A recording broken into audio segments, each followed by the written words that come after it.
This channel does not promote any violence, harmful, or illegal activities. All content provided by this channel is meant for an educational and information purpose only. অন্যদিকে বাঁশদ্রোড়ির ঘটনায় ৫ জনকে গ্রেপ্তার করেছে police. আরও একবার আপনাদেরকে জানাচ্ছি, বাঁশদ্রোড়ির ঘটনায় ৫ জনকে গ্রেপ্তার করেছে পুলিশ। তার মধ্যে একজন বিজেপি নেত্রীও রয়েছেন যেমনটা আমরা জানতে পাচ্ছি, এবং তাকে অন্যায়ভাবে গ্রেপ্তার করা হয়েছে তেমনটাও জানিয়েছেন রূপা গঙ্গোপাধ্যায়। পুলিশের বিরুদ্ধে একদিকে যখন তিনি ক্ষোভ উগরে দিয়েছেন, পুলিশের বিরুদ্ধে অভিযোগ করেছেন যে পুলিশ অপরাধীদের পালিয়ে যেতে সাহায্য করেছে, ঠিক তখনই বিজেপি নেত্রীকে অন্যায়ভাবে গ্রেপ্তার করে রাখা হয়েছে তেমন বক্তব্য করেছেন রূপা গঙ্গোপাধ্যায়। এবং বাঁশদ্রোড়ির 131 নম্বর ওয়ার্ডে গতকাল ঠিক কি ঘটনা ঘটেছিল, কি মর্মান্তিক দুর্ঘটনা ঘটেছিল আপনারা প্রত্যেকেই জানেন। এবং সকালে টিউশন পড়তে যাওয়ার সময় নবম শ্রেণীর এক ছাত্রের মৃত্যু এবং জেসিবি পিষে দেয়, পেলোডারের ধাক্কাতে মৃত্যু হয় এবং তারপরে উত্তেজিত হয়ে ওঠে সেখানকার বাসিন্দারা, বিক্ষোভ দেখাতে শুরু করেন। রাস্তা খারাপ সেই অভিযোগও তারা তোলেন।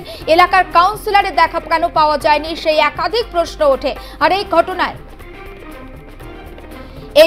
৫ জনকে ইতিমধ্যে গ্রেপ্তার করেছে পুলিশ। আমরা কথা বলবো আমাদের প্রতিনিধি সুচারু মিত্রের সঙ্গে। সুচারু, ৫ জনকে গ্রেপ্তার করা হয়েছে, যদিও রূপা গঙ্গোপাধ্যায়ের বক্তব্য অভিযুক্তদের পালিয়ে যেতে সাহায্য করেছে পুলিশ।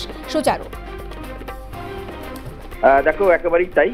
গতকাল যে ঘটনা আমরা বাঁশদ্রোড়িতে দেখেছিলাম, যে পুলিশকে ঘিরে ধরে বিক্ষোভ, কার্যত বিক্ষোভ শুধু নয়, পুলিশের সঙ্গে ধস্তাধস্তি পরিস্থিতি এবং এক ছোট্ট ছাত্রের মৃত্যুকে কেন্দ্র করে, সৌমনীলের মৃত্যুকে কেন্দ্র করে উত্তপ্ত হয়ে ওঠে বাঁশদ্রোড়ি এলাকা।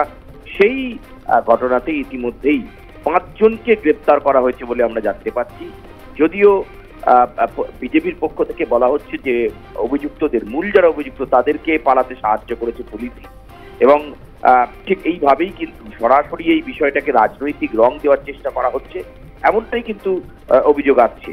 এবং গোটা ঘটনায় আমরা গতকাল দেখেছিলাম প্রায় ৫ থেকে ৬ ঘন্টার ওপর বিক্ষোভ হয়, অবরোধ হয়, এবং নিকটবর্তী থানার ওসি তাকে আটকে রাখা হয় এবং তার গায়েও হাত দেওয়া হয় বলে অভিযোগ এসেছে। জেসিবি ডাম্পার ছাত্রের ওপর দিয়ে চলে যায় এবং তারপর মৃত্যু ঘটে। সেই ঘটনার প্রতিবাদে উত্তপ্ত হয়ে ওঠে বাঁশদ্রোড়ি এলাকা, এবং আজকেও যথেষ্ট থমথমে পরিস্থিতি। তবে এই ঘটনায় পুলিশের সঙ্গে এই ধস্তাধস্তি, এই ঘটনাতে ইতিমধ্যেই ৫ জনকে গ্রেপ্তার করা হয়েছে এবং তাদের বিরুদ্ধে পুলিশ মামলা স্বতঃপ্রণোদিতভাবে শুরু করেছে। এবং ছুটে যেতে হয় গতকাল ডিসির নেতৃত্বে বিশাল টিম বাঁশদ্রোড়িতে ছুটে যায়, এবং তারপর ধীরে ধীরে শান্ত হয় পরিস্থিতি।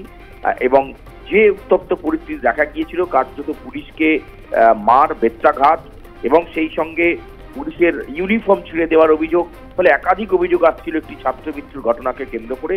এবং সেই ঘটনাতে এবার ৫ জনকে গ্রেপ্তার করে পদক্ষেপ করতে শুরু করলো পুলিশ।